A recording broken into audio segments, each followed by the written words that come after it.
Salut, dans ce format court, on étudie les variations. En tout cas, on regarde comment s'intéresser aux variations d'une fonction.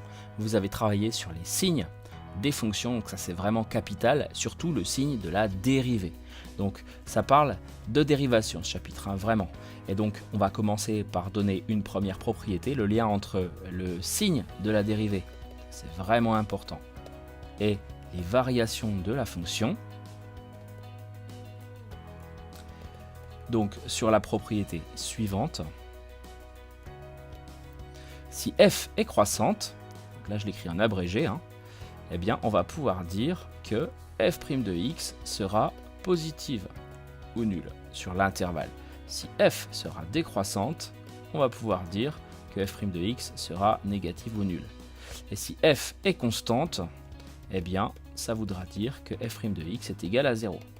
Et inversement, puisqu'en fait c'est si et seulement si, ça se lit dans les deux sens. Et nous, ce qui va nous intéresser, c'est plutôt ce sens-là, puisque on va partir du principe qu'on a déjà calculé la dérivée. C'est la première étape qui va nous occuper. On va déjà s'occuper de la dérivée. Et qu'est-ce qu'on va faire de cette dérivée? On va en étudier le signe avec tous les éléments que vous avez vus précédemment. Signe de f' de x. Et ce signe de f' de x va nous induire la troisième étape vraiment capitale, les variations de la fonction. Donc je réécris la propriété qui est vraiment très importante, celle qu'on va utiliser.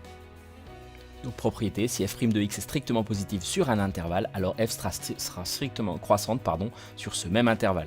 Si f' de x est négative sur un intervalle, f sera strictement décroissante sur ce même intervalle.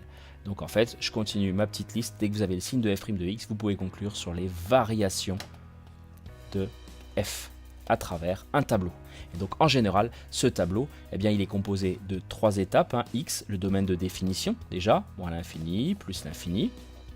Là, on parle du signe de f' de x sur une deuxième étape. Et pour finir, les variations de f. Donc ça marche par couche. C'est vraiment des connaissances fondamentales.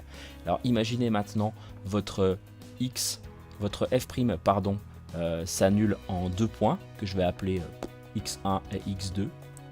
Si vous avez réussi à déterminer le signe de f' de x, si par hasard c'est un polynôme, imaginez vous trouvez plus, moins plus, grâce aux règles que vous avez vues, et bien ça voudra dire que la fonction est dans un premier temps croissante, puisqu'il y a plus pour la dérivée, décroissante, puisqu'il y a moins pour la dérivée, et puis croissante pour finir. Alors pourquoi tout ça? Puisque la dérivée, ne l'oubliez pas, ce n'est que la généralisation du coefficient directeur de la tangente.